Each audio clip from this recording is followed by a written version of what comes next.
the evening, spend holy days away from the heathen. I need a break, I don't need a reason. I need a script, I don't need your grievance. Keep it to yourself, it's better for my health. Leave it on the shelf, ain't hearing nothing else. Tonight ain't the night, knowing the price. Pay it off with my life, till it's out with your lights. Do it all for the Christ, and he ain't playing nice. Knew the end from the start. Fix your face like it's art. The sons of a simp, call him Bart. Yeah, you did your best, played your part. But now it's time to cut you to the heart. Flex on occasion. It's the strangest of the salvation. You see it, believe it, amazing. Them terrorists coming invasion since the creation. War of mine, Lord, bless the general. Greatest nation, eat them unequivocal. Bombs dropping, buddy, cause it's biblical. Start shit, now it's time to finish. Whoa. Said he won't vote, we looking for smoke. So, we give him some more. We want the world, we breaking them down. Taking the kingdom, can't wait for the crown. We want the world, we breaking them down. Taking the kingdom, can't wait for the crown. It's the end of the world. And the beginning of ours. It's the end of the world. And the beginning of ours. It's the end of the world. And the beginning of ours. We want the world, we breaking them down. Taking the kingdom, can't wait for the crown. It's the end of the world. I can't wait for our kingdom to start and for there to be finished. Get rid of all of their idols and lying religions. Look for the crown like an Edris. Hey, this that crown talk. Wisdom of Solomon 5 talk. This that second Edris 6 and 9. We want eyes talk. It's your time to end. And my time again. It's our time to win. Away with the sin. You know what it is. Yo. Rejoice with my kin. See that is why we repented. Go to the streets so I can see myself. Hey. Shalom, family. Most High in Christ bless y'all. It's been a minute, been a couple of weeks. What's going on here? You with the Nehemiah squad. We got to reintroduce ourselves. It seems like it's been a long time. I'm Captain Zakai. I'm here with. I'm Officer Shem. Hey, I'm Officer Judah. Yeah. We was away for a couple weeks. We spent a little time camping out. You know what I mean? It's been a long time. it was the feast. You know what I mean? But we back, and we back with another show. And today's show is going to be a great show, actually. The name of today's show is called Justice Denied. You know, we talking about the wrongfully convicted. All right. And I want to introduce our guest for tonight, Miss Porshe Taylor and Mr. Ricky Godfrey. Hey, y'all, where y'all at? Somebody put my people on the screen. There they go. Hey, y'all, what's going on, family? Hold on. We can't hear you, Ricky. Hey, is Ricky, I think Ricky's muted. I can hear him. Oh, you can hear him? We can't hear him. Yeah. It looks like it says mute there. What is that little blue button? They do say Not mute, but for it ain't muted. Oh, not for Hey, me. Okay. give us a test, Rick. Hey, can There you go. There we Yes, go. sir. All praises. There you go. All right. Yes, sir. Yes, sir. All right. So, we're going to start from the beginning. I want to talk about Ms. Porshe. You have a nonprofit, right? Prison from the Inside Out, right? And we'll start there. Well, actually, let's start with Ricky, because your story is a rough one, bro, and it's one that unfortunately a lot of our people have gone through. Right. You know what I mean? But and we happy to see you out of there. So let's start there, Rick. Tell us your story. Before you go, Go ahead, Sister Porshe, Brother Ricky, welcome to the Nehemiah squad. Yeah. Yeah, go ahead, bro. Yeah, so, as it goes, I spent 31 years incarcerated for a crime I didn't commit. At 18 years old, 4 months and 3 days after my 18th birthday, I would find myself in a nightmarish scenario, Right. where I would be falsely accused, set up, and eventually sent to prison for a crime I didn't commit. And that crime was capital murder and attempted robbery. And I was given, a life without the possibility of parole sentence. They tried to give me the death penalty. I guess they figured, well, we ain't giving him the death penalty, so we're going to give him the next best thing to the death penalty. And that's a sentence, that says that I would never see free society again. Right. But, God had a better plan for that. You know what I mean? And this is the result of that. Yeah, and it's important because I read about it, and it said that y'all guys were in Richmond. So for everybody who's watching, we we're in Northern California, right, the Bay Area, right? And so you were in Richmond with your guys, right? Y'all was hustling, Yes. and then a couple of them got out of the vehicle, Absolutely. right? some shots rang out. You didn't know what the hell happened. Absolutely You didn't not. see what happened. You just heard something, but you didn't even know if it was them or not. Absolutely not. Right? Right. And it wasn't shots. It wasn't plural. It was a single shot. Right. Single shot. Damn. So, in the community that, many of us come up out of, when we hear something that's, resembling to a gunshot, the whole thing is to, duck, take cover, and get out the way, because you don't know where that shot coming from. So, that's right. At the time I was in the back of the vehicle and I was rolling marijuana, as we was riding around, the city of Richmond, Right. doing our thing. And unbeknownst to me, one of the participants in the vehicle decided to, I guess, rob the guy, whatever it was. I still don't know to this day. I hear the stories, but I didn't see what happened, so I don't know. You know what I mean? But all I know is that at the end of the day, I was, set up because I was the quote unquote outsider of the group. And, Okay. I end up, taking a fall for it. Right. Considering that, this individual had previously had an incident happen to him, for my community. I grew up in North Richmond, California. You know what I mean? That's where, my base was. But I grew up in Richmond, California. You know what I mean? During that time, we can go anywhere we want. You know what I mean? And everybody else can go anywhere they want, right? Right. It's not like it is today, where it's just all crazy out there. Right. But during that time, he got into a situation and he felt somebody needed to pay for it. And I just so happened to be the one that had to pay for it. But keep in mind, this individual, was like my stepbrother. He was like my brother. I looked up to him, all the stuff. We had a pretty decent relationship. I would think. And the other two guys, I really didn't know them all that well. This was his company, so it was easy for them to, follow his lead and do as he say, because he was the orchestrator of, them casting the blame on me. So. Yeah, and this is what I found out later on down the line through their testimony, through their recantation and things like that. Right. As I sought for my justice. Man, and so I would imagine that, of course, you didn't have a great lawyer. Let's start there. Absolutely not. A public defender. Yep. The typical, and not only just a public defender, but one who had never fought or dealt with a capital punishment case ever in her career. I was the first person that, landed across her desk for her to, represent as a capital punishment case. Excuse me. And, she went in here and, the district attorney, the assistant district attorney, which was a black guy named David Brown. Right. He ran circles around her. You know what I mean? And duped the whole system. And that's how I ended up, on the short end of the stick, so to speak. Man. All right. So, and I know that was a rough one, man. When that sentence got handed down, bro, like what was in your mind at the time? Did you even understand the sentence? Because being a young man like that, you can't even understand what life is or 25 to life. It don't even really make sense. You know what I mean? Yeah. Did you accept that, or did you feel like, hey, you know what? I'm getting out of here. Something going to break, and I'm gonna wind up getting up out of here. Well, I always believed that I would get up out of there, but during that particular time, I didn't know. I didn't know what that meant. You know what I mean?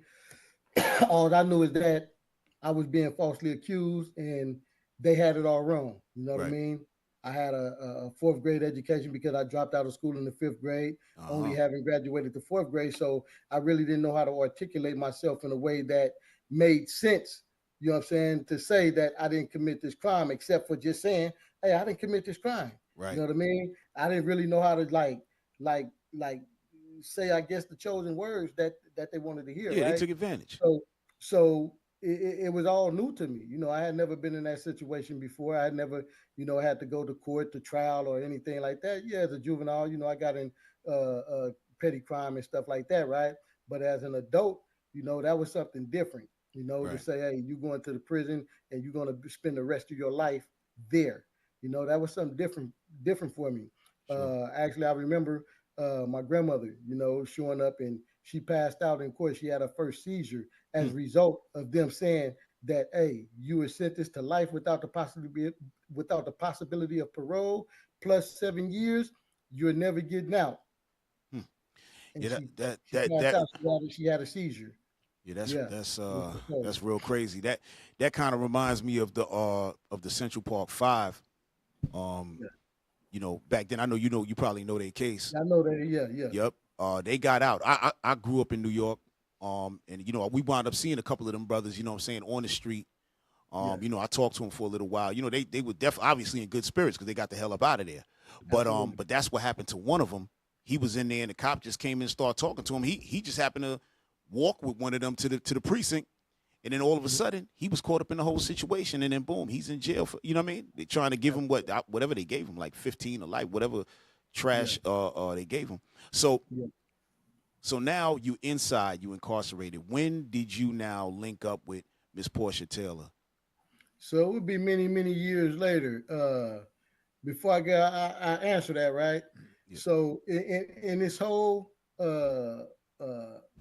situation, of injustice, it wasn't only just, those individuals that I was in the car with that contributed to, the injustice against me, but it was also the system, the police officers, unbeknownst to me, until trial time, one of the witnesses got on the stand and said, hey, I lied. Only reason I said that he did this crime is because the police made me say that. There you go. That caught my ear. There you go. So when he said that, they asked me, what do you mean? Instead of them stopping the whole situation and saying, hold on, let's investigate what he's talking about, we wouldn't have had to wait many, many years, as is today, to sort of like sort this stuff out, right? So what he was saying was that the officer was rogue, they was corrupt. They told him that if he didn't say that I committed this crime, that they was going to charge him with it, right? Right. Now, coming on up many years later, other witnesses came forward and said the same thing, right? Then, as a result of me doing my due diligence, by now I began to educate myself. I got my GED. I began to enroll into college. I began to comprehend better. Now I'm in the same books that they're in, right? So now I'm doing my due diligence. I'm investigating the situation, seeing how it is that they were able to do what they did to me and, get away with it, right? So as I began to peruse, the records and stuff like that, my wife come into play, Anisha Godfrey, right? Okay. So she come into play and, she's assisting me and stuff like that. And she's telling me about, some people that she know. So as we continue to do our due diligence, we discovered that these officers was rogue, and I mean real rogue, right? So by now I'm introduced to Miss Porshe Taylor. My wife had knew her. Miss Taylor went to school with one of our daughters, and that's how we end up meeting. Okay. And she took interest in the case. She didn't just close her ear to what was being said. Right. She also didn't just take face value of what I was saying. She wanted to find out for herself. So as a result, she started looking at the case. She started perusing these documents and things like that, right? To see that what I was saying lined it up. Right. You know what I'm saying? With those documents. And as a result, we discovered that the lead, well, he wasn't the lead officer. He acted as the lead detective, but he was the sergeant. He was the assistant, but he did all of the work. So I was curious, like, why is this dude doing all this, right? To get me inside a prison. Right. But then to find out he was so corrupt that he had killed someone, back in '83, which was information that was never disclosed to it, and why it was important. Wow. Because he planted evidence that I've always said that wasn't mine, and I just couldn't prove it, but it made sense. And that evidence, of course, later on down the line, prior to me being released, was tested, and it was discovered that it didn't have my DNA on there, ski mask beanie. But it didn't have my DNA on there. It didn't have nobody in my residence. When you say you found it in my mom's residence, DNA on there, which, was consistent with it being basically a brand new cap that was placed in this unit, right? So as we're doing that, Porshe Taylor, she joined the work with my wife, and from there, we just built a bond, and that's my family now. You know, That's right. That's right. my sister. Hey, that's a beautiful thing. Hey, real quick. So you met your wife while you weren't in prison, or you already knew her from before? No, I met my wife while I was in prison. I've been with my Okay. wife for 10 years now, but we've been All right. married 5, but we've been together for 10 years. All right, that's beautiful, bro. Yes, So sir. so Miss Porshe Taylor, talk to us. How did you get into this work? Let's hear your origin story on how you started getting into this kind of work and you know dedicating your time and life to this. I think. Definitely. Sorry, because I feel like I was listening and Hold on. I think. I was kind of freezing. So if Yeah, I I'm think. Yeah. freezing for y'all, I apologize. I was trying to fix Yeah. it while listening. Right. Yeah, I think. It's freezing up a little bit. There you go. Okay. So Right. I'll try to move to a different location so that you guys can hear me, I mean. and Okay. Okay. then I'll come back and answer the question. All right. All right. Yeah. Hey, you got something for Rick? You got something for Rick? Hey, Rick, was Yes, sir. the sergeant man that was Rick can't see who he talking to. That's Yeah, crazy. these guys. Yeah, I can see you. Sorry, Rick. You know what I'm saying? The cameraman going crazy in the back. Yeah, over yeah, there. Go ahead. yeah. Okay. Was the sergeant that was the second on the case? Would he happen to be Caucasian? Absolutely. And get this, I didn't even tell y'all this part, right? And they was part of and I don't know, some of y'all that's from up this way, ever heard of the Cowboys, the Richmond Cowboys. So he was part of that right there. Look it up. You know what I mean? I'm gonna look It that up right exists, now. man. Yeah. And- Y'all and- look up and- the Richmond Cowboys back there. yeah, the Richmond, California Police Department, Richmond Cowboys. Yeah, we from out this way. Myself, Officer Judah, we from out this way. Yeah. Yeah, so yeah, when you say was he Caucasian, of course. Very Yeah. much so. Yeah, it says the Cowboys are a KKK type gang Damn. inside the Richmond police. Imagine that. Man, this is insane. Hold on, I'm gonna get it so we can post it up on the screen. Everybody need to see this. Yes.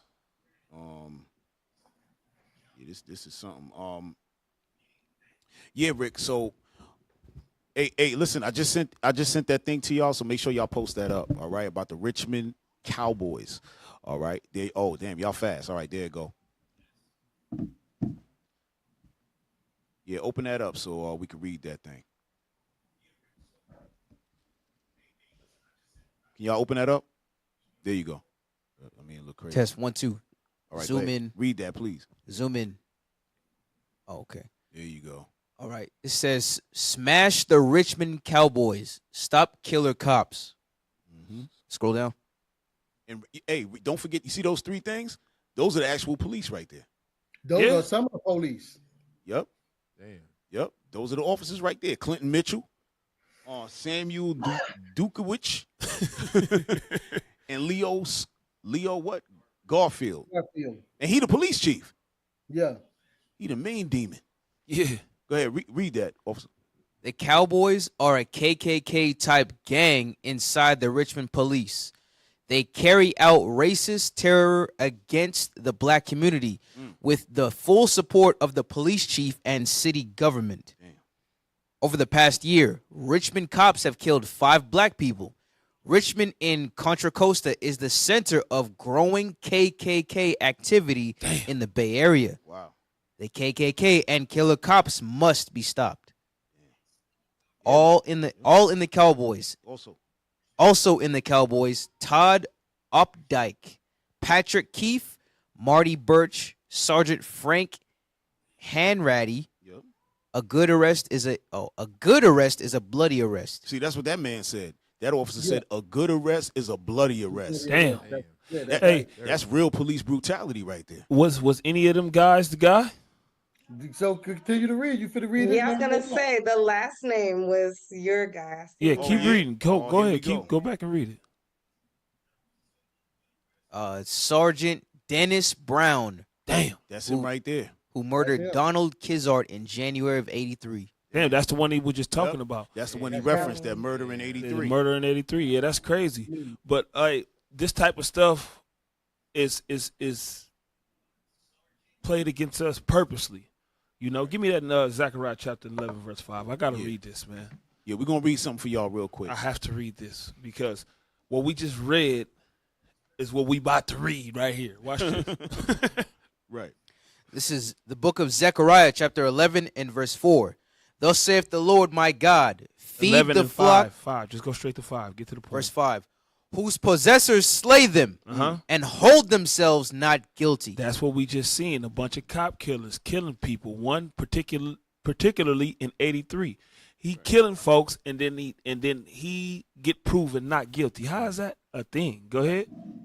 And they that sell them say, blessed be the Lord. And they that sell them say it ain't the best arrest is a bloody arrest. Come on.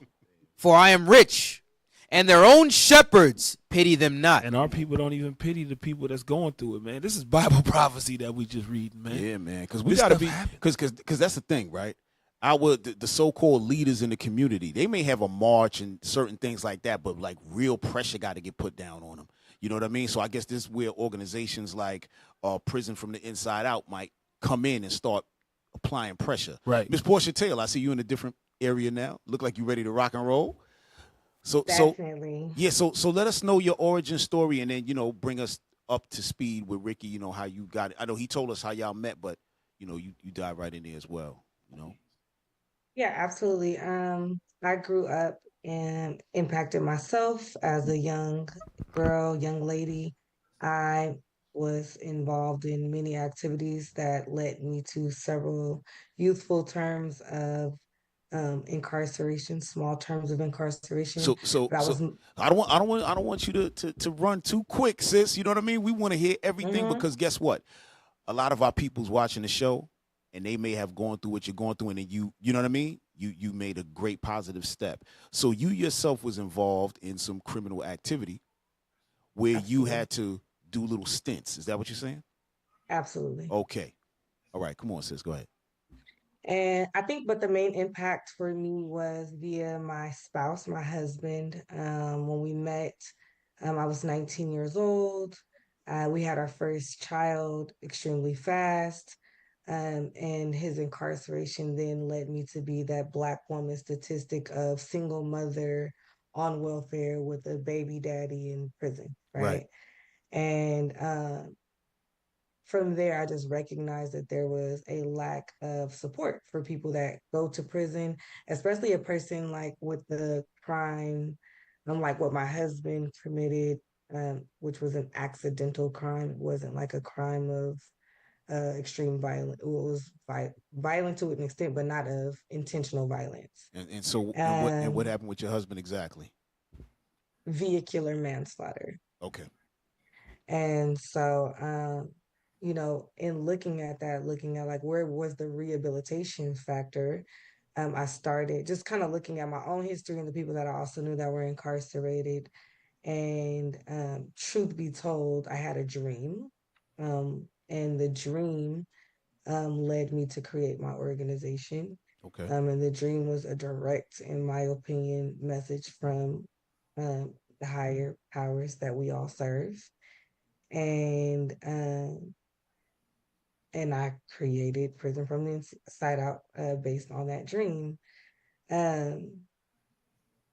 Over the years, it has grown into things that I never thought it would be, including how I met Mr. Godfrey, which again, shout out to his wife, because she is the true warrior. She should be on this call tonight. Absolutely.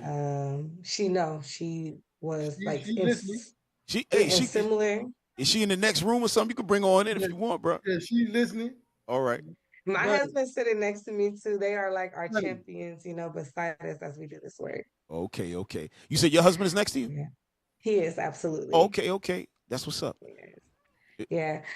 But yeah, he was definitely the main influence based on what I went through with his incarceration. But absolutely, Yah was the provider of the guidance that led me to create the actual organizational structure. And then once I created it, it seemed like everything kind of just fell into place. All I had to do was take the steps forward. What Rick did not mention in our meeting, Rick is a legal beagle himself. He did the law work behind his own case. He is highly intelligent. And when myself and his wife, Anisha, ran into each other online after I had started my organization, um, I was kind of like, hey, are you interested in working with my org to support your husband? I heard about his story. She's like, yes. We had no idea that I had went to school with her daughter, and her daughter was my best friend 15 years before, like as youth. Right. And I don't believe in coincidence. I believe in confirmation. You know, our provider does things for reasons. Right. And that is really how we truly met, and how the work with Mr. Godfrey came into fruition. It was not by chance, it was by miracle. And I was just graced with the ability to not even tell, to have the platform for him to tell his own story, Right. because that's what happened. And he told his own story. And from there, it got some attention, and their fight continued beyond me. Right. But FTIO has just been a platform and a miracle for several people who are incarcerated that look like us. And as you stated, it is an unforgotten space that many of our people see. Prison is, Deuteronomy. It's written. Yeah. And let me bring up your first page of your site. Hey, brothers, bring up the number one. Just want to bring this up. I just want to read something here I saw on the About Us page. Y'all got that?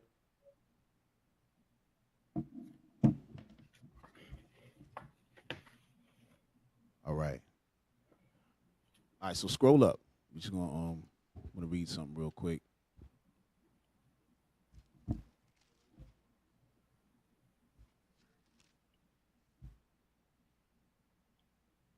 Right. So, that first part just gives the overview, right? And then all right, that's good right there. You could read for incarcerated people. Stop. Wait. It's right there. It's right there.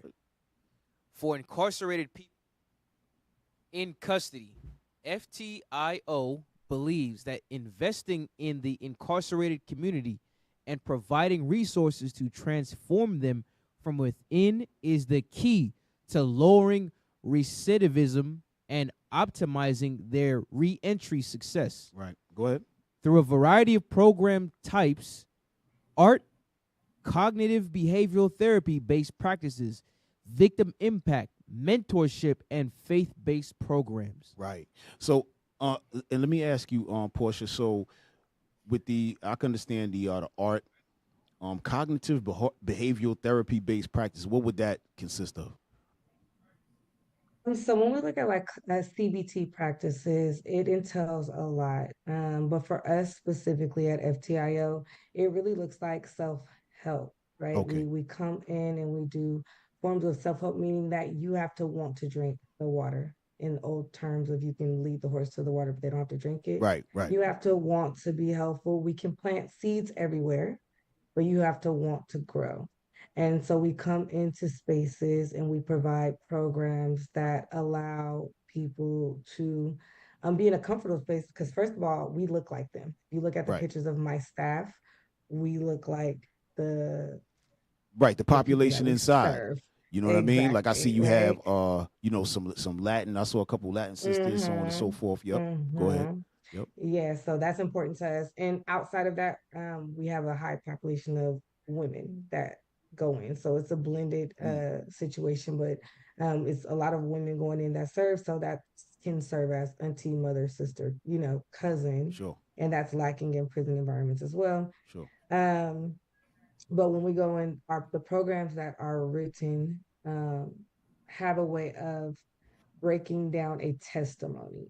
And so we kind of dive into that person's childhood all the way up into their adulthood life, meaning that they have to now share their story with people, their testimony with people that otherwise on the yard they may not share. Right. And in cognitive behavioral therapy, There's several different types, but our form is strictly based on storytelling and the healing portion and the psychological therapy that comes with that. Okay, all right. And the victim impact, is that something to where the the victim will get with the, I guess, the incarcerated individual, Offender, the that's what offender, it's called, the offender. and what they Yeah. would meet and talk? How would y'all deal with that? So we have several victim impact programs. We have some where, again, all of our programs are like testimonial based. Okay. But at the end of going through that testimonial structure, the person who is incarcerated may then decide to write a letter of remorse to their victim, and we partner with the state because it is illegal for them to contact the victim. Although, and I just Okay. want to highlight this, it's illegal for them to contact the victim, but if they have to go to parole, it is a requirement for them to have attempted. So I just want to highlight the Whoa. Okay, hold conflicts. on. Let me Yeah. get let me make sure we clear that. So the so-called the offender cannot speak to the victim, but Mhm. if they're on parole, they have to had attempted to speak to the victim. To make parole. So in Oh, got prison, okay, okay, to make parole. So in prison, okay, like Mr. Godfrey mentioned, he had life without the possibility of parole, right, meaning no way to get out of prison. So he is a miracle. Um, then there are people with a life, like 15 years to life. right, So after that person serves 15 years, he will have the possibility of going to parole board. right. And then the parole board will make a decision if he's ready, if he or she is Got it, ready to go home. got it, So as a requirement to make parole board, you at some point have to have some kind of victim offender dialogue, got it. right? But on your own, you cannot contact your victim. So having a victim offender dialogue or program like mine meets that requirement Got it. to help folks go Right. home. You like the third party. Yeah, okay. That makes sense. Absolutely. Right. Then it Yeah, so says, they'll yep. then write that letter and then we partner with the state. So the state holds that liability and also the person gets the credit for taking that program and writing the letter of remorse to the party. And then we also just newly adapted and got a victim offender dialogue trainer. So she is legally able to bring the victim into the prison setting and have the conversation so that the restorative justice practice is real and healing versus what our injustice system has been doing is a real thing. For a good while. Right. And then you have mentorship and faith based programs. So with your faith based programs, that's what, like you bring in churches and things like that. How would that work? Originally when we first started, it's a faith-based program because all of us are highly we are God-fearing people. Right. Um, but originally we were partnered with several churches, and in all honesty, they failed us. They failed We you? How? serve. They absolutely did because we serve, and a lot of churches don't serve, Hey, and hey, real that's how quick, they Miss failed. Miss Porsche, Hmm. we serve. We Amen. serve the That's what people, I'm talking right? about. Because we not the regular Christian church. Y'all already know. Y'all know what we about, right? So Correct. we out there all the time in the streets. We go deal with youth violence. We go speak to the kids. We had one last week. We're having another one. We do one probably two a month, and we go into the schools and so forth and try to catch them early. If ever y'all need any help with anything, please reach out. Y'all are welcome, and I Yeah, definitely I send the invite when we go, especially our faith-based program is called Freedom. yeah. It's a beautiful program. It's biblical, it's Bible based, Okay, and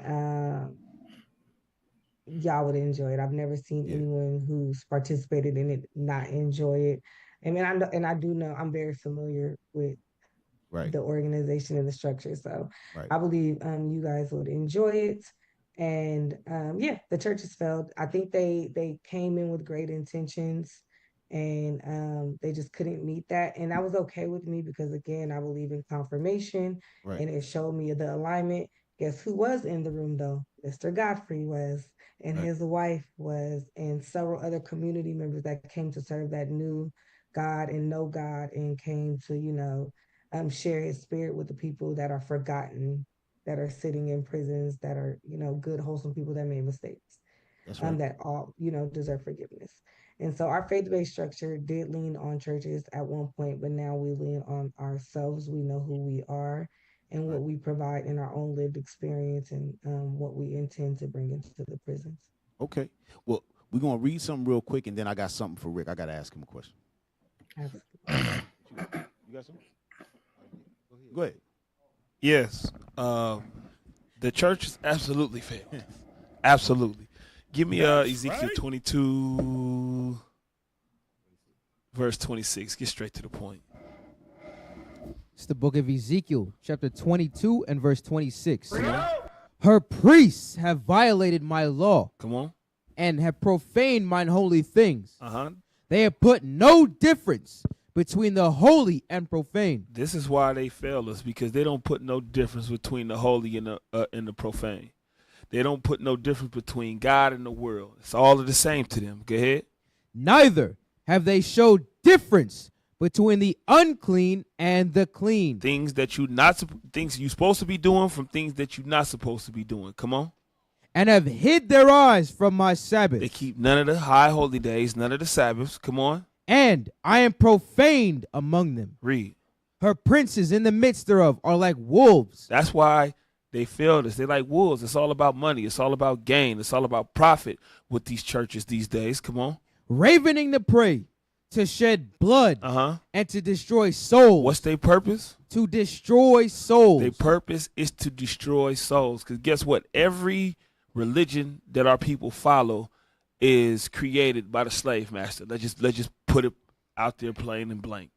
Like, for example, the Baptist Church was founded in what was that, 1805 by John Smith or something like that? It's a white man. What was our people in 1805? They were slaves. So it says they read that again? The destroying souls part? Her princes in the midst thereof are like wolves ravening the prey, to shed blood and to destroy souls. And to destroy souls by what? To get dishonest gain. To steal the people's money. That's what they do. Of course they failed us. They failed us 100% of the time. They never was for us. They never had anything good in store for us. Why? Because they follow after the slave master's doctrine. That's it. And a lot of times when there's no money in it for them, then they don't see any reason to put themselves out there. And that's where the serving part comes, like you were saying, Ms. Porsche. You know what I mean? But like for organizations like us, we don't run on money like that. We don't need to get money to do. We do it because we have to. You know what I'm saying? Because we're here to help the people. So going back to you, Rick, let me ask you now. Now when it's time for you to get out, right?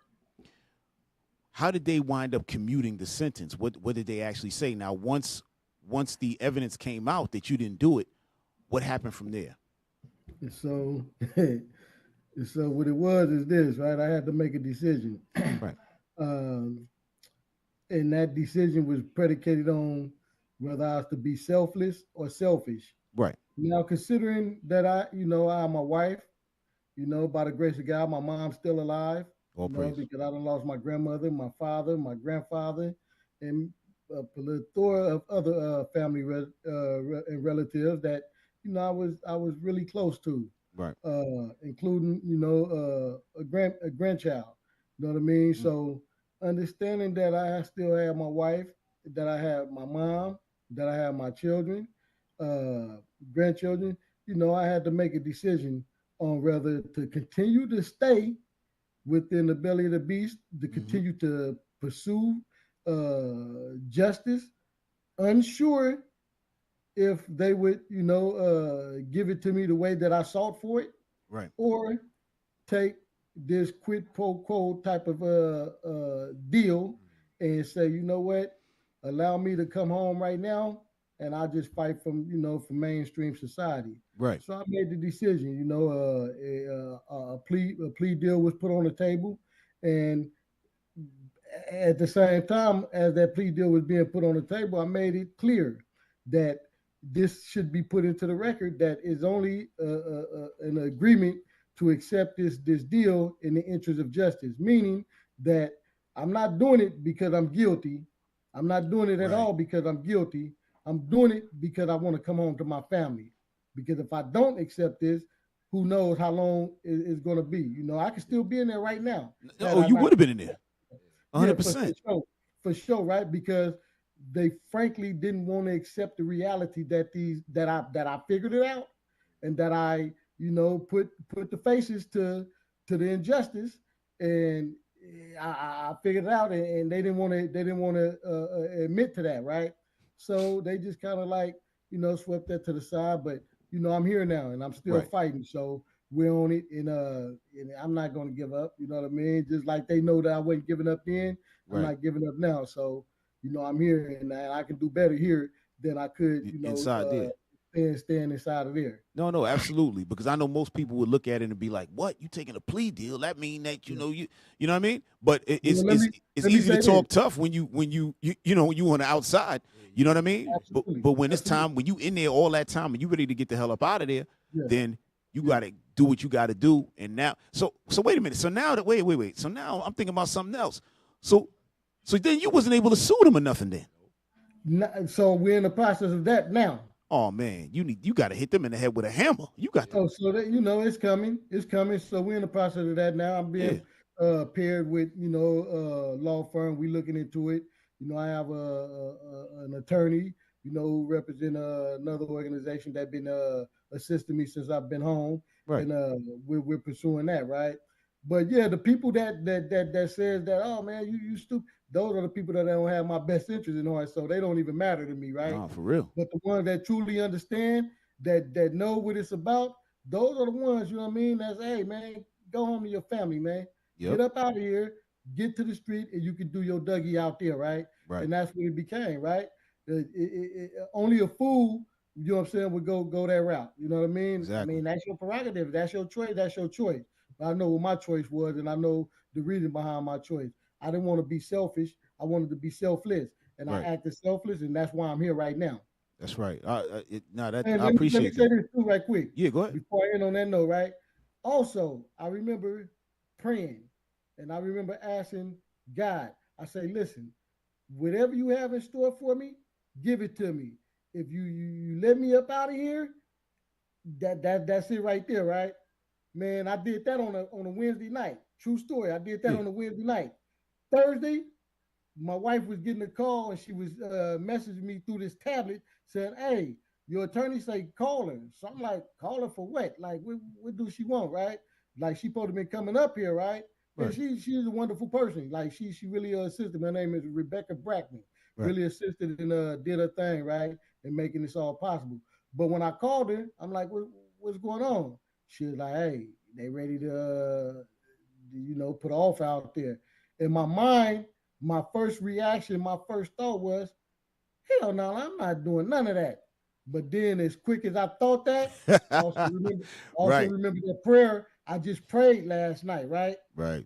And I say, and then I remember the story about the three men that God sent to the Yeah. man on the water, I right? was thinking about that little joke too. Yep. Yeah, you know what I mean? Yep. So I say it's real. I say, man, I can't do that. He'll bust me across the head. You know what I'm saying? If I sit here and he done sent this help to me and I don't, you know, act accordingly. So I did that. And now that I'm here, I've been hitting the ground running, and I'm fighting for that still too. So, you know, I get it. You know what I mean? Trust Yeah. that. I get it. No, absolutely.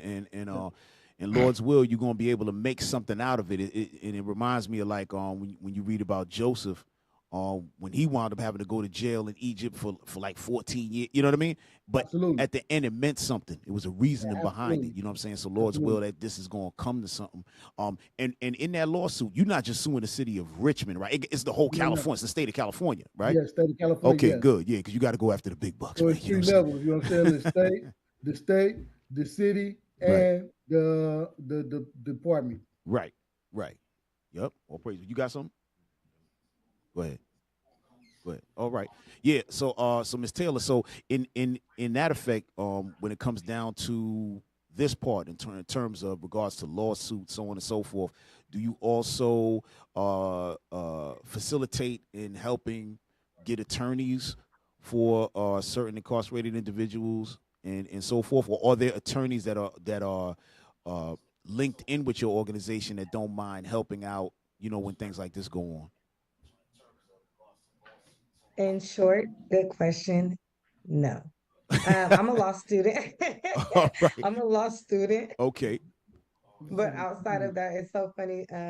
Another shout out to the Godfreys because we all just traveled from Southern California today. Okay. So we're all tired. But during our retreat, something that the business retreat, something that we planned in our short-term goal is that we bring on attorneys for exactly the reason that you asked. Right. We all have a very long list of people that we know that are incarcerated that do not deserve to be there, that are in fact innocent, and if not innocent, just were excessively sentenced.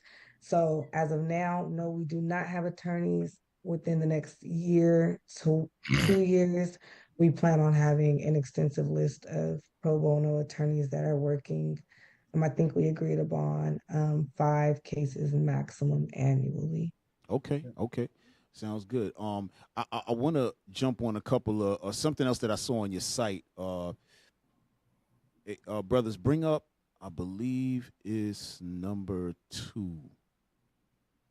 Hold on, I'm gonna let y'all know. Wait. No, it's number 3. Bring up 3. I seen you did some other kind of work, and I just want to tap into it real quick, just to let the people know exactly, you know what I'm saying, all the great work y'all doing out there, you know. Y'all got that for me? There you go. All right, so we just want to talk about this a little bit. Maybe you could explain. So this is called SB 1139. It's a healthcare act. Yes, absolutely. Yeah, That's my little baby. I'm yeah. happy to talk about that. Yeah, let's talk And about it. that's the first legislation that I ever wrote. So that's my first bill. Okay. Um, Very much so inspired by another member of my board. Her husband was extremely sick while incarcerated. Right. He pretty much would have died without her as a strong wife, advocating for him, and then us coming together to further advocate for him. And based on his situation, we decided to write a law so that no other family member had to deal with that. And shout out to Congresswoman Kamlager. She was assembly member, senator, and now Congresswoman, Okay. because she carried our dream and it is now law in the state of California. But what it essentially did is gave people incarcerated a way to have just a more humane healthcare system. Prior to this bill being written, um, people incarcerated had to pay for their own medical records. So if they went to the hospital and they said were told they had cancer, they didn't just leave and say, "Here, this is your medical documents." They would have to request them and then be charged per page to receive them. What? So they then gained access for free to their medical documents. Families are able to visit if they go to hospitals. So what was happening in the past is that a person would essentially lose their visitation privileges because they got sick. So they would Right. end up in a hospital or something like a life-changing emergency, and then their family couldn't see them because they were in the hospital. So families can now visit outside hospitals and visit their incarcerated loved one. Other things that we noted that were happening that were extremely dangerous were people getting sick and the prison just not notifying them. So it would be like, the friend from prison calling the wife saying, "Hey, Right. they just Right. took Porshe to the hospital. This is what happened." And the prison would never do anything. This bill also made CDCR responsible to reach out to a designated family member within 24 hours of that said emergency, no matter what it is, if they have to go out to a hospital. There's several components, but I think one of those are all large ones. The major one is that if a person does not have family, people like us to advocate for them, the strong wives that my husband, Mr. Godfrey, and Mr. Herring, who inspired this bill, is that it changed the appeals process. So if they were going to the doctor consecutively and the doctor was saying nothing's wrong, send you back, send you back. If they appealed it, then they would have to wait like 30 days for the appeals process. Mm. It changed it to where it's expedited to 5 days. So it gave them kind of a way to fight for themselves without having an outside family member. Okay. And I see you have the Ricky Godfrey Release Fund, and it says Correct. Hey, Matthias, can you read that? Okay. This is the Ricky Godfrey Release Fund. Ricky Godfrey was wrongfully convicted and imprisoned for 31 years. Porshe Taylor met Anissa Godfrey, Ricky's wife, and assisted her with advocating for Ricky's release April 23. Porshe sat in court as the judge overturned Ricky's sentence, and he was finally released. Hold on. You know what? I'm just realizing that. Hey, I thought you've been out for a couple years, so you just got released in 2023. And 2023, 16 months, man. I've been Oh, here 6 man. months. Wow. Oh, it's mega fresh. I'm thinking you've been out for like 3 years or something. Nah, just 16 months, brother. Oh man, hey, I gotta say congratulations again. You know what I'm saying? It just made me feel like I just heard it again for the first time. Yeah. You know? Go ahead, read that, bro. Go ahead.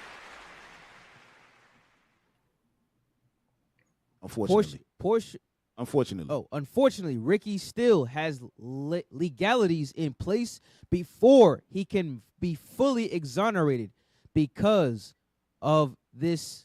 FTIO set up a release fund in hope to raise $5,000 in support fees.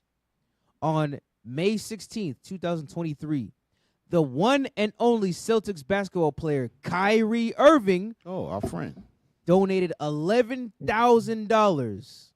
100% of these funds were gifted to Ricky and his family. Hey, that's a good look. I don't know if y'all know, a couple years ago we had to hold down that brother, Kyrie Irving in Brooklyn. So you know, when he was going through all that stuff with the Nets, you know, we went out there and we basically got him his job back. Right. Once we ran around that Barclays Center a few times, it was like, all right, get this guy back on the court. You know what I mean? But that's a beautiful thing that he was able to get to give to it, because we noticed that he was he had gave to a lot of foundations and things like that. Philanthropist for real. Right. Yeah. You know what I'm saying? He's a brother that keeps his ear to the street for those kind of things. You know, we never personally met him. I know a lot of people thought that we knew him. They thought that he told us to come down there, but we didn't. We just came on the strength of what he was going through, you know, so we just held him down. So it's good to see that this happened, you know. All praise to the Lord on that. And also you have here the Family Dignity Act, right? Yeah. Yeah, read that real quick, and then we're going to let her explain. Okay. This is SB 799 Durazo, the Family Dignity Act. This bill assists families who are impacted by incarceration to have a more humane visitation process.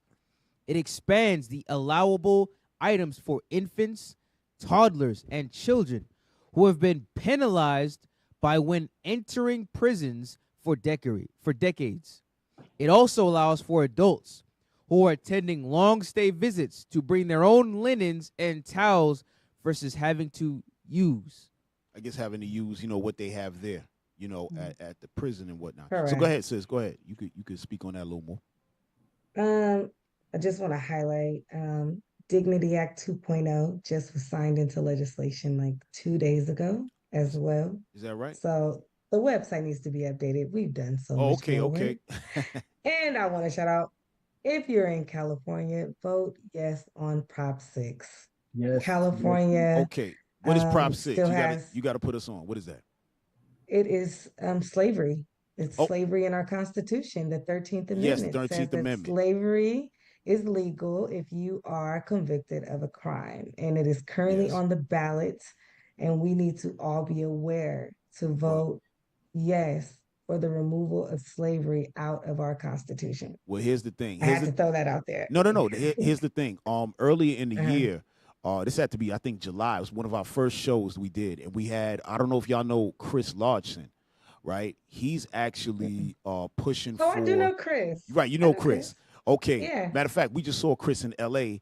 On Saturday. You know, we was down there in L.A. and we bumped into him. It's a good brother, you know. And he's super solid. Yeah, real solid. We spoke to him. He came on and we were discussing reparations. And that came up. And I told him that's going to be very difficult to be passed because the whole prison industrial complex or whatever, they had their whole prison system is based on that 13th Amendment. Right. Without that, the private prison system is not even worth it for them. You know what I mean? So I know that he went in the other day. I think they moved it off of they didn't even bring it to legislation or something like that. Something happened the other day. I can't remember. It's about last month. It's on the ballot. So when we vote, right. So it's coming up in November. Correct. Right. When we vote in November, it will be on the ballot. And what I will say is that I think that a lot of people have different viewpoints on it based on the fact that we do know it's a fact that the prison complex is a futuristic form of the the plantation, 100%. right? However, what we have to realize is California proclaims to be this progressive state. Yeah, they lies. When we have several other states across the U.S. that have already removed the 13th Amendment. California has been fighting this because we have, at this point, 28 prisons. We had 35. We've slowly been closing them. We have 28 now. And they do want to keep their complexes open, right? Yeah. Oh, yeah. But they can't continue to claim to be progressive when there are states that are not even close to exactly. And so I think at this point, it's not really if the prison has an option, it's about voter education because it's on the ballot. So now it's up to us. So being on platforms like this and being able to share and telling us, this is us, we are the slaves, right? We have to vote. And I know that political structures are not really in control of our spirituality, right? Right. But at the end of the day, when we leave our children here, that we are going to teach them, guide them, have their own decisions to make. These are the guiding steps that our spiritual structure did teach us to. My spiritual structure led me to be in this field of work, meaning it's up to me to guide and tell y'all, yes, we can beat them politically too. Right. So going back to your Family Dignity Act question. Yes. Yeah, like going to visit a person in prison is just like being in prison. They treat you horribly. They treat you like you're a criminal. You are a wife. My kids, I hate to say it like that, but I got married in prison. Me and my husband have been married for 15 years now. That's a long time. Yep. That's a big thing. We got people on the outside can't even stay married for 3 years. Right.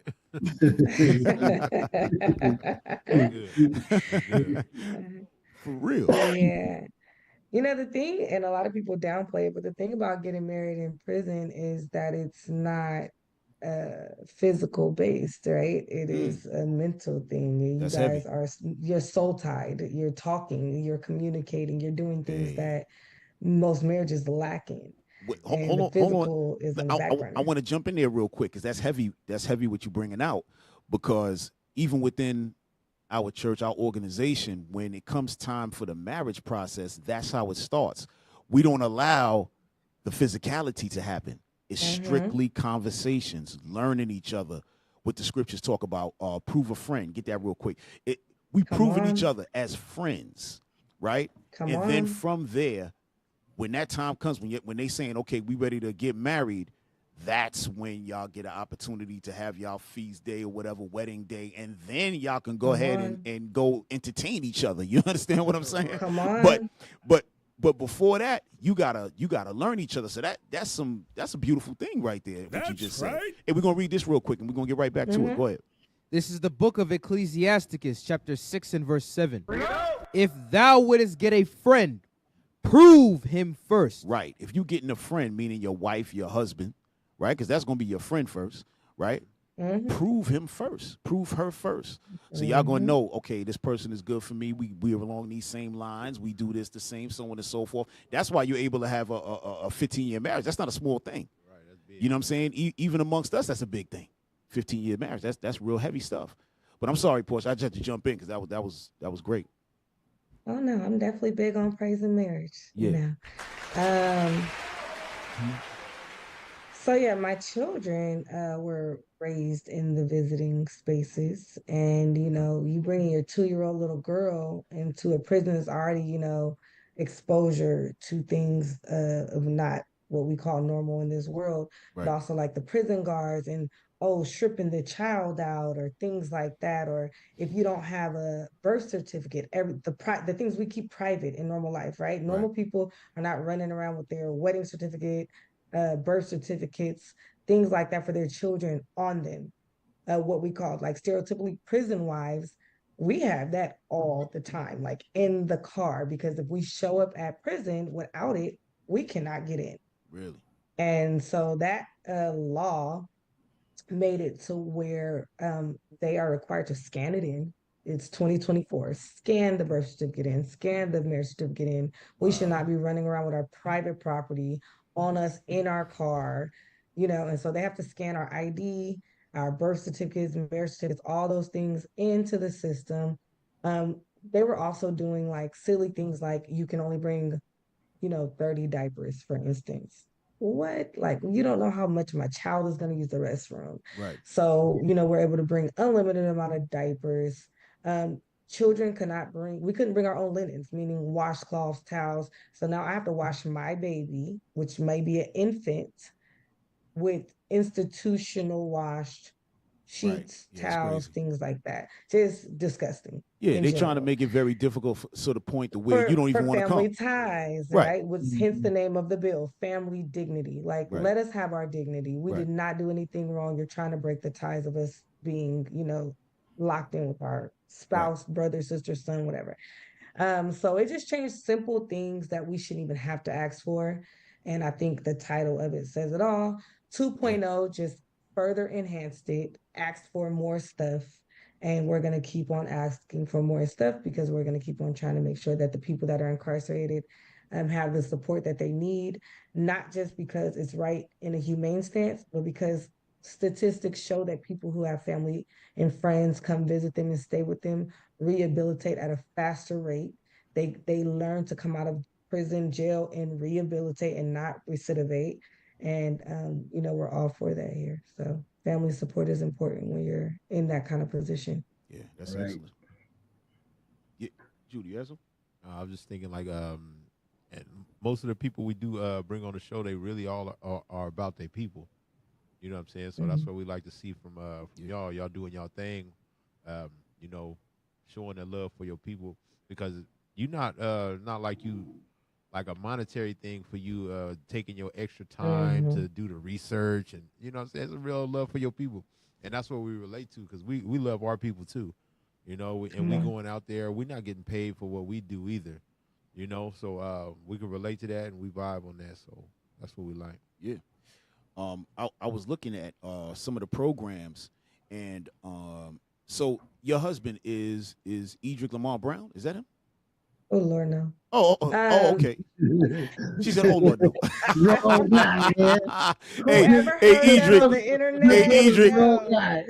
Edric, if you seeing that, she ain't mean it like that. She just mean Yeah, you good ain't the guy. one. Good guy. no, I said, we I wrong. meant it just like Right. Edric, like what? no, I ain't that meant it bad. just like no, he's gonna laugh There because you a go. lot of people, a lot of people think that because he wrote the programs. He wrote, so we have like a large host of programs, but Right. he wrote the original, like 2 or 3. Okay. That when the organization first started implementing programs within the prison system, Right. how we grew and gravitated into the large scale that we are. Right. And huge advocacy for him. Matter of fact, shout out to Edric Brown. He goes to parole board in like 2 weeks. So anybody that's listening, his CDCR number is V70186. You can look him up. Send a support letter. This man has been writing programs for years. And if I tell you FTIO have served thousands of people, that means Edric Brown has served thousands of people. Okay. And nationwide and internationally, his work is trickled down into so many souls, so many men and women that have gone through these programs. And he needs the support. The government is literally paying my organization to run these programs but they will not release the man that wrote them. And it's crazy. I was reading, it says that he got 39 years to life, but he didn't For kill not anybody. hurting anyone. For not hurting anyone. Yeah, that's He wild. shot a gun. He Right. shot a gun. His first offense, 19 years old. He's been in prison over 20 years right now. And, you know, went to his first parole board hearing. And the easiest way for me to say it is there was a tie, right? They couldn't decide between the commissioners. Right. So he had to have a separate hearing, which went to court because they still couldn't decide.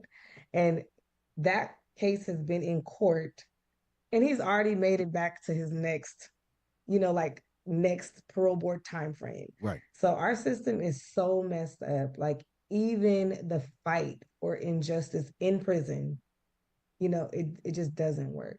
Right. So in November, early November, he goes back for parole, and you know, Yah willing, he'll make it out of that place. He deserves it, and I think he'll get it. It's just gonna be on God's time. Right.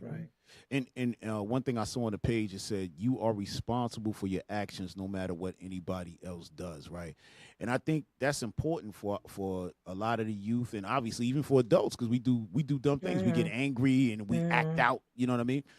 But it's very important, because what happens is, as a kid, even like with Rick, a lot of us have been in situations like that, but sometimes we got away. When I say got away, meaning that things just didn't, it worked out. Yep. Right? Right. Anybody. Right. Exactly. Yeah, that was me. One of us. Right. You had to sit, you know what I mean? But Yeah. all right, we ain't going. You know what I mean? Since you know how it is before we came here, you know what I mean? But Yeah. right? Yeah. But these things we know it happened, but and the Bible talks about that. It talks about that same thing in Proverbs when it talks about don't follow the multitude. Just look at that real quick. Just get that real quick. I just want to read this to y'all, because this is how we deal with the youth, and deal even with, like I said, grown-ups, even our own selves. We deal with each other with these scriptures because they're so important. And a statement like this is real. You are responsible, because even just being there, right? Because you know, damn. Well, I'm gonna tell a quick story while they finding that. I remember I was with. Yep, I remember I was with my guys. You know what I mean? It was nothing. We coming home from school or whatever, and I see a car go by, and they like, oh, there you go, right there. But I know the guy in the car. That's my man. I didn't know they had a problem with him. So he jumps out the car. Another friend, he jumps out, goes up there, comes down with a towel. So I'm like, why are you coming down with a towel? When he come in the back, he got the machine gun. I'm like, yo, what we doing?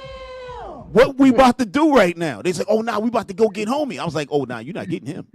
I'm not going to be in the car you getting. How you going? This is crazy.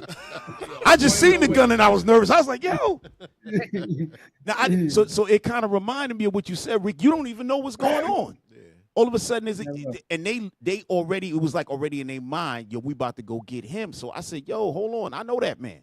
It was like, you know him? I said, yeah. I said, if y'all got a problem, we could go square it up, put that away.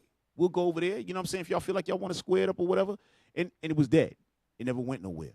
You know? But let's say I wasn't in the car. What we talking about now? You know what I mean? My one guy who don't know my other guy would have killed. You know what I mean? And we can't be involved in this kind of thing. Yeah, it happens that fast. Yeah. So read that real quick. Proverbs chapter 1 and verse 10. Yeah. My son, if sinners entice thee, consent thou not. Right. If sinners entice thee, don't go with them. Right? Go ahead. If they say, come with us, let us lay wait for blood. Right. Let us lurk privily for the innocent without cause. Right. Let us wait for blood. Let us lurk innocently for the. I'm sorry, I messed that up. Go ahead. Read that. That last part. If they say, come with us, let us lay wait for blood. Let us lurk privily for the innocent without cause. Right. Let us wait privately for the innocent without cause. Right. Meaning they waiting to rob somebody. All of that. The Lord said, no, don't consent to that. Don't follow that. Read on. Let us swallow them up alive as the grave, right, and whole as those that go down into the pit. We shall find all precious substance. Right. We shall fill our houses with spoil. Right. Meaning they're going to rob these individuals, and then what? They're going to chop up all the money and give it to each other. You know what I mean? You can stop there. But our people need to know that. Don't follow behind that because you never know where it's going to end up. You know what I mean? You're going to wind up getting incarcerated. You wind up getting killed, possibly. Maybe the person you run up on, maybe they not that one. And it might send you to an early grave. You know what I mean? So, but I just want to bring that out. Y'all have something? No, go ahead. You did it perfect. I mean, yeah.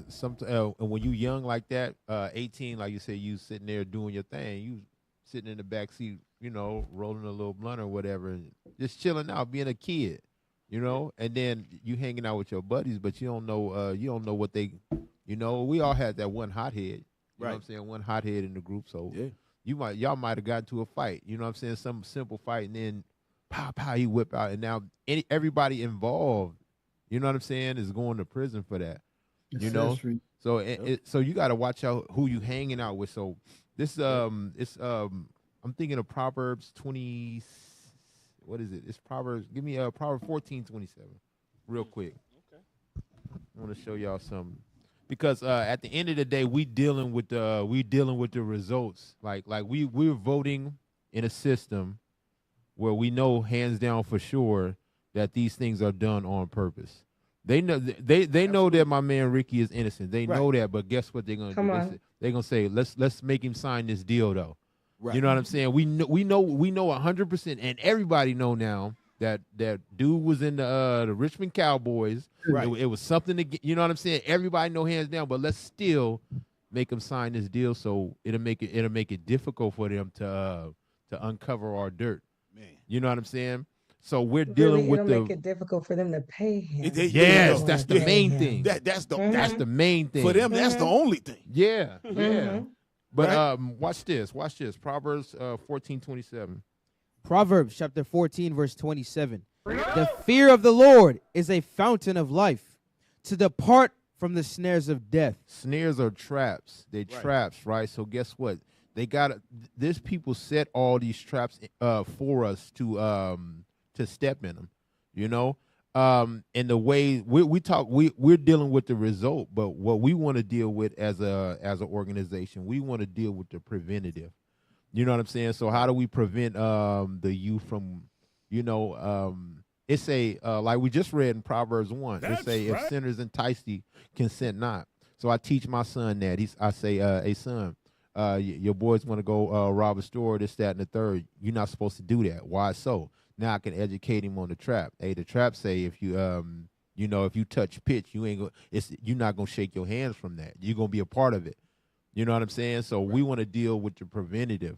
So I want to teach everything preventive. We can prevent single parent households. If we not involved in no crimes that take away the jobs from the police officers, the judge, so on and so forth. So it's really about like.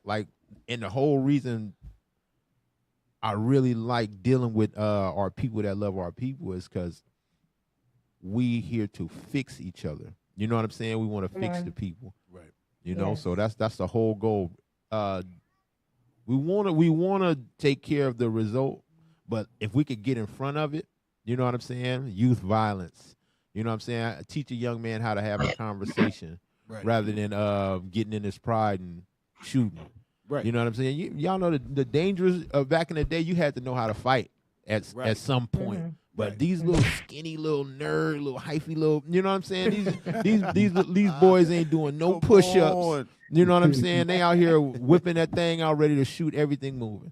You know, so we got to learn how to have a conversation, how to deal with one another. Right. And we got to learn how to build confidence in our youth, not just our youth, but in our adults as well. Yeah. Because one thing that we lack as a people is sense of self, because we tend to call ourselves black, we tend to call ourselves African American, Negroes. Some of us even go as far as calling ourselves the real, N-word, our sisters, the bad bees, and all of that type of stuff. Right. That's nothing to glory in. We treat each other like trash, and we do each other like the way that we do, because we only know who we are post-slavery. Right. We don't know who we are before that. And if we understood our worth and who we was before that, then it'd be hard for a black man to shoot or just gun another black man down in the street. Right. It'd be hard for an older man to make the younger man take a case when you was the one in the wrong. Right. So when you Right. and that's what we do, and that's what we teach. We teach who we were before that. To be honest, I say it all the time on the show, but that's what got me up out of the streets. That's what turned me around. Seeing that I had a purpose other more than gang banging and drug dealing and all of that stuff that I was into. Yeah. That was the only way out. That was the only way out for me. That's right. And you know what else? Once we come to that understanding of who we are, then the other people, the other nations who coming at, we just gonna say them white people, them Caucasians who did all of that, they're gonna feel fear doing that with us. Because now they're gonna know, oh, wait a minute, we gotta deal with them people. You know what I mean? They're not gonna feel so comfortable. Oh yeah, that's little Ricky right there. He dropped out in 4th grade. He don't know what the hell going on. Do this, do that. He don't really his family life. They understood that whole situation. Right. So they ran their whole game based on what they knew about Ricky Godfrey, right? But now when we got a strong community, regardless whether Ricky dropped out or not, they would have said, listen, we can't really go that route because now we're going to have to deal with those individuals that run the we ain't doing that. Hey, you know what? Just get the one who really did it. Let's take time and really work this case out. That's the problem. So we got to get strength within ourselves, you know what I mean, and be a real strong community. And that only happens when we're together and thinking. When I say thinking the same, not we're going to like the same cars and the same couch. You know what I'm saying? Right. But understanding who we are as a people. Yeah, you know what I mean? sure. Yeah. And as I was looking here with what Mr. Edric Brown had set up, like with the programs, and I look down and he has self-control. Like these are real things. These are tangible, real practical. You know what I mean? And somebody might think, oh, this is just basic, but this is reality right here. Yeah. And I want to step back because I've seen that Godfrey. That's what Mr. Ricky Godfrey down there. I've seen he wanted to step forward and speak. But the things that you were talking about, co-host, because I don't know your name, sir, so I'm sorry. Oh no, that's fine. He was no, not you, your co-host. He was talking about what he teaches his son. Oh yeah. And I dropped a link in the comments for the visual version of one of Edric Brown's programs that we are now creating, which is something that I highly believe is going to be the new age version of what prison rehabilitation looks like. It is definitely a thing of prevention that we need to teach. And also, because I know, again, that politics is not, the leading figure in the spiritual realm, but in this world of prevention, I do believe that we can teach our youth that laws were written to place us where we are at today. So even if we teach them not to commit crimes, we can also teach them how to be aware of our opposition writing crimes that harm us. I mean, writing laws that harm us. And oh man, that listen, sis, you just hit that on the head, right? Because that was their point from the beginning. See, when you have all these laws, right? They call it the judicial laws because these are the laws that came from our people, the Jews. So they call it judicial. So they have the so-called, let's say, murder. They have different types of murder, right? So same thing with the Bible. You have manslaughter. You have what they called a premeditated murder. All of that is in the Bible, but they started to, if you recognize what they do in terms of certain laws, there's no vote on those laws. They just happen, right? They just, all of a sudden, they just go down. But the Bible talks about that as well, that's their power, that they can just put a law into existence and nobody can do nothing about it, right? And that's their strength. Like, look at that real quick, Wisdom of Solomon 2:11. Let me read that for y'all real quick, because this, and start at verse 10. This is literally what they're doing, and we have to be, and you said something about the laws. Our children have to recognize and know what law is. Therefore, they're going to know how to maneuver out here. They're going to know even the smallest thing. Oh, jaywalking, right? It's nothing. Which is now legal in the state of California because I know how to write law. Okay, there you go. Yo, now we can jaywalk. Let's do it. I'm gonna do We one can tonight. jaywalk. Well, not that we can, it's not criminalized, Right. is the Like, point. Right. Mhm. Okay. Yeah. Okay. All right. So, but y'all see what I'm saying? They got certain things in effect that just are dumb, but it's set up to be Right. able to what get you in that And system. it has been that And way from the day that slavery was ratified, there you go. 1865, There you right? go. From the day that it was ratified, within that next year, they Yep. created a law structure That's to right. re-enslave us. That's right. And that has continued because we refuse to educate ourselves Yes. on policy when we're all intelligent enough to write policy. Really, it's not Absolutely. just writing it, but it's also knowing how to oppose the policies they write. And, that's what I'm pushing. We don't have to be, I don't care who becomes the president because my higher power is going to take control of my life regardless. But when it comes down to local, state, policies. Yeah. legislation, policy, we definitely need to be involved. Right. Okay. Hey, check this out. Read that. Wisdom of Solomon, chapter 2 and verse 10. Yep. Let us oppress the poor righteous man. Right. So it said, "Let us oppress the poor righteous man." This is what the wicked is saying. All right. Go ahead. Let us not spare the widow, nor reverence the ancient gray hairs of the age. So they talking about from the young to the old. They don't care. Right. Go ahead. Let our strength be the law of justice. You see that? It says, "Let our strength be the law of so-called justice," because they ain't really justice, but it's set up to when they again with the prison system, they're able to say, you know what, we need 1,000 new guests in these jails in order to create some furniture or whatever else they got going on to make money. That's why you got the music the way it is today, right? We ain't got no. Where's all the great artists? They buried. All we hearing is the drill, the killing music, and all of that. Yeah. Because once that get into our spirit and we doing all that, they just coming straight into the jails. Yep. The music business and the prison system is one and the same. They run hand in They all hand. These got similar ownership and all that. That's a whole other conversation. But this is why we got to stay clear of doing crime. You know what I mean? Yeah, We there just we have go. to stay clear of it. Prevent it. We can't play around. We got to teach our kids, hey, thou shalt not steal. Thou shalt not kill. Don't do this. Don't. We have to, because that's our Right. best way of insulating them against all of this garbage out here, you know? And, Go ahead. Yes, sir. and that's why I do the work that I do. Not only do I do work with and for FTIO, but I also do work for another organization, 100 Year Enterprise, where we go into these juvenile facilities, schools, and we have the community pathway where we go in, we disrupt, change the course or the trajectory Yes. of these youths' path, right? That's right. By interrupting early death decisions. You know what I mean? Yep. So, and it's necessary.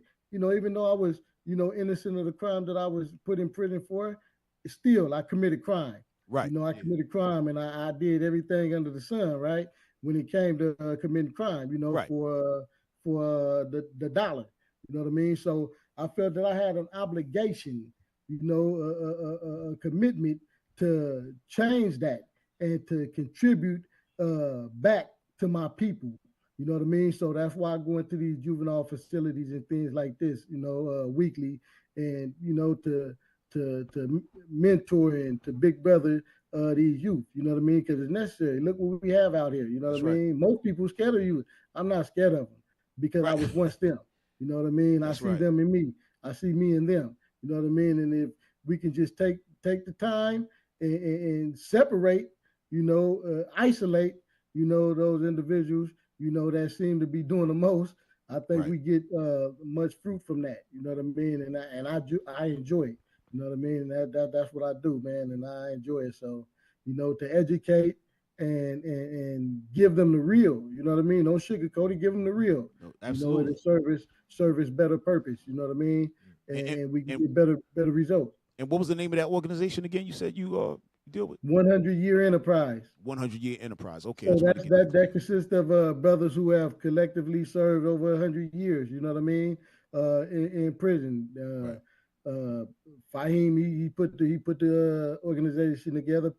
Patrick Fahim and Dante. They created the organization. But I just wanted to throw that in there because we was talking about the youth. You know what I mean? Right. It's necessary. No, You absolutely. know what I mean? It's necessary. So yeah. No, I appreciate that because we were going to get around to asking you, like, what are you involved in now? Because I know you got to be doing something because once you touch down, you're going to be ready to rock and roll. And yeah, so I do that. I'm also writing, you know what I'm saying? I'm in the middle of writing books right now. I've been preparing books and things like that. I have one that I'm in the process of getting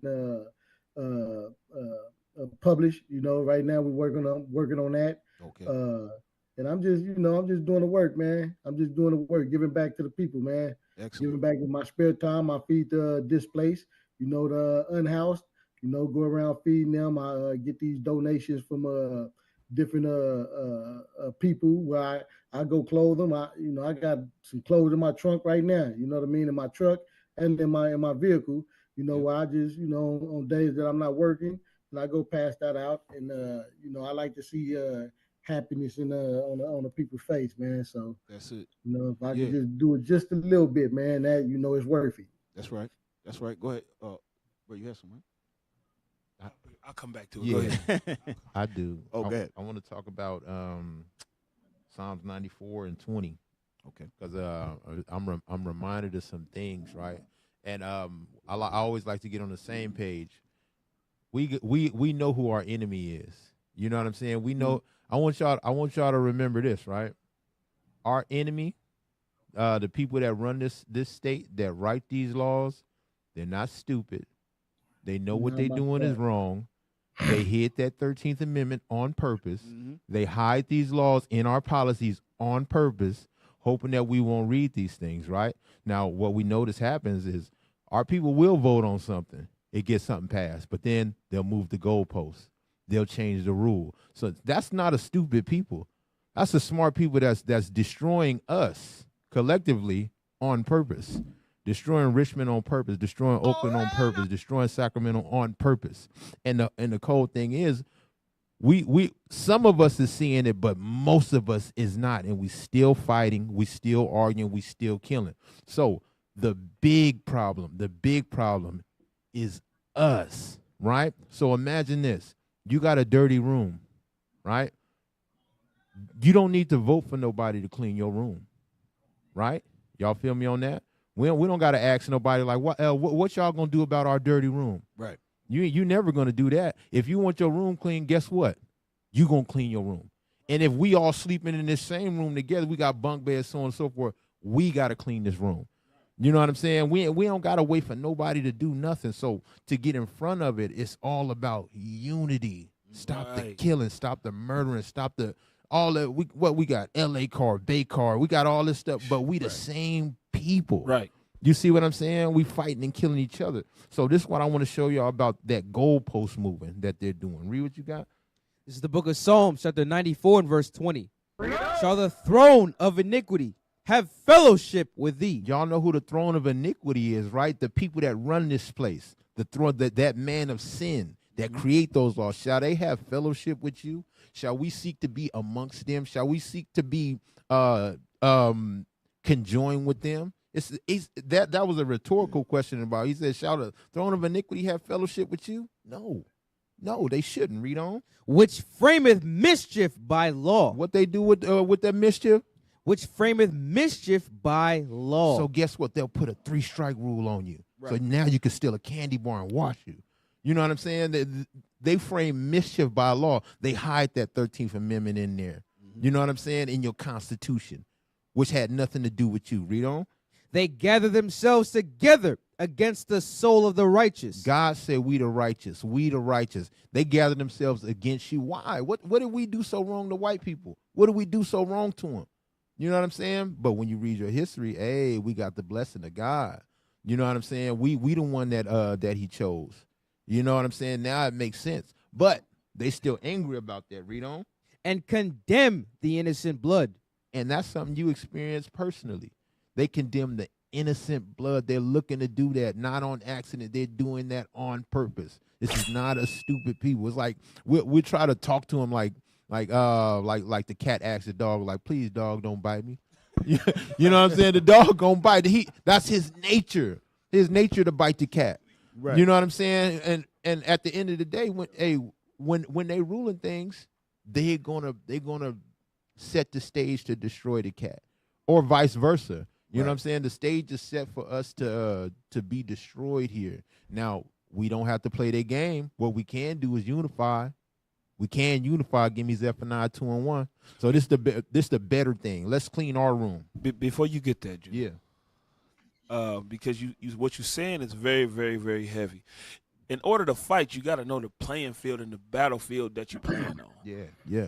At the end of the day, they pushing all of this crazy stuff on us because they know it's for our destruction, right? Give me Proverbs 28 and verse 4 before he get that scripture. Watch this. Proverbs 28 and 4. It's the book of Proverbs, chapter 28, verse 4. Yep. They that forsake the law, They that forsake God's law, praise the wicked. lift up this wicked society. Lift up these wicked people. Come on. But such as keep the law, But such as keep the laws of God and knowing your nationality, your heritage, and your culture, contend with them. you fight against it. Right. You fight against it. So while we in our wickedness and in our sin and we playing by their rules, we lift up their society. We help them keep their foot on our neck. But if you keep the laws of God and know your culture, your heritage, and who you are, you fight against that type of stuff, and then you get the real justice. Go ahead, Judah. That's right. Yeah, let's get that Zephaniah 2:1. And I like having these conversations with like my brother Ricky. It's certain places in Richmond he can go that I can't go. It's certain people that he can touch that I cannot touch. So if we talking the same thing, what we learn in our household is don't be no punk, right? That's what we learn immediately. My granny taught me that when I was. You know what I'm saying? My old sweet granny taught me. Granny told you that? You better not be no punk, baby. Oh. You know what I'm saying? That's all we learning. And guess what? You learning that in your house too. We ain't learning how to love each other at all. So when we go outside, it's, you know what I'm saying? We all fighting for respect. Don't know how to have a conversation. Don't know how to have no common unity. You know what I'm saying? The common areas and all. We don't know how to deal with one another. You know what I'm saying? But read what you got. Zephaniah chapter 2, verse 1. Gather yourselves together. Yea, gather together, O nation not desired. Nation. For one, we ain't thinking about nothing about nation. We don't know what nation we come from. You know what I'm saying? We think we Bloods. We think we Crips. We think we East Coast, West Coast. We ain't none of that. We are a people. You know what I'm saying? We are a people with other nations of people obviously against us. We have common enemies, so we don't have time to be fighting each other.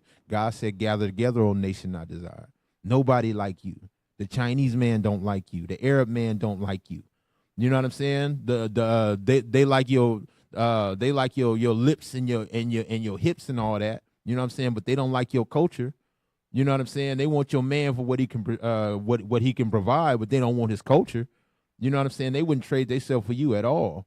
They dance like you. They talk like you. They walk like you, but they hate your guts. That's called envy. You know what I'm saying? Everybody against us. So, like I said, the people that I can't touch in your neighborhood, you need to go and teach them that. You know what I'm saying? So, what are we going to teach them? What are we going to what we going to agree upon? You know what I'm saying? Because look, if we had let's think of this. If the president was gay, what kind of laws you think he'd pass? Gay. Some gay laws, right? Hey, all that stuff will go flying. Is that hey Ricky, is that if me and you was running Richmond, is that okay? Me and you, we letting that fly? Nah, I'm not. You know, my middle ain't. I ain't trying to run Richmond. I'm saying, hey, Yo, listen, man, don't put Ricky in that situation, bro. I ain't trying to run Richmond. I'm just trying to save a soul or something. Yeah. Don't do that to Ricky, man. Contribute to that, man. You know, and it come by way of them youth, man. That's what me. And this the thing I want to get into Ricky mind, right? I want you to rule the world. Yeah. Not save one soul. I want you to rule every soul. You know what I'm saying? By our example.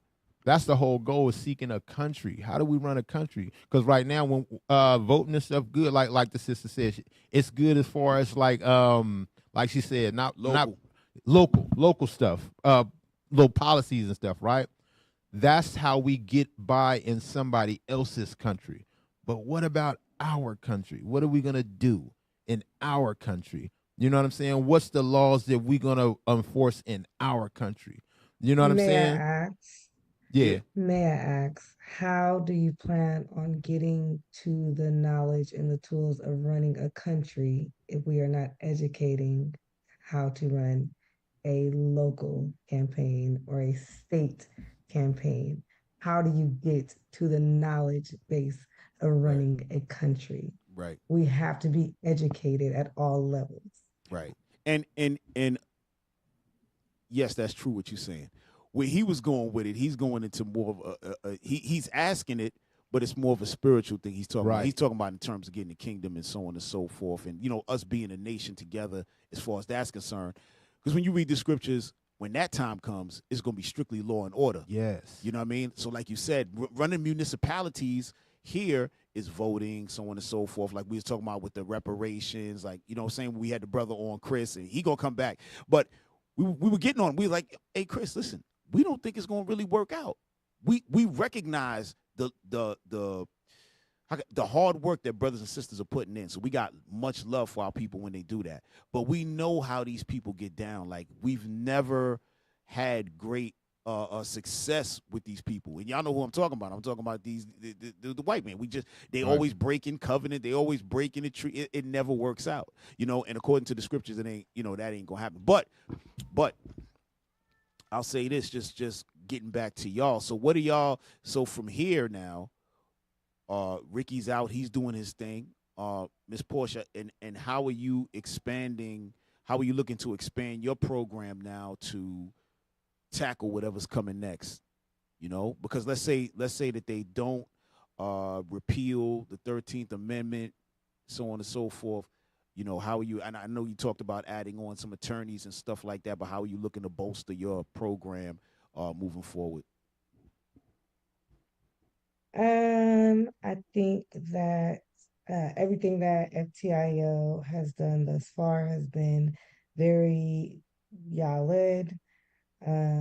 Again, it's really his org. I'm just the vessel that he chose to run it. Right. So as of right now, we have a heavy focus on expansion nationally and internationally. We've already run program in Africa. I saw that. Yep. Looking at like Norway. We just again left retreat, so we have a list of like 10 states that we're looking at to push the programs into. And then eventually I'm just kind of like thinking about stepping back. I think that this machine is running well, and that when you are empowered as a creator, you pass the baton and let someone else step into that platform and you go on to continue to create. But as for FTIO, I think it's a hope pour. We pour out hope. That's really what the org is. It's a hope pour. We go into prisons, we pour out hope, we help people, God frees people, and we're just the vessel that's a part of it. So I plan on the org to continuing to do that. Yes. And any other laws, structures to come into place, we will do that. We are heavily expanding right now on youth empowerment of civic engagement, making sure that our kids know that you can vote for the police officer, the sheriff that has been in charge of your city for 30 years. You can vote for who's in that seat. So that man that came and arrested your daddy, you could have voted for him. You could have voted for who's in that seat. Same with the district attorney, that lawyer who has that seat, you could have voted so that they didn't excessively sentence your father if your father did commit a crime and needed to face accountability. This person could have been at least a fair attorney, someone like Rebecca Brackman, that Godfrey mentioned earlier, that has a public defender background versus a prosecutor background.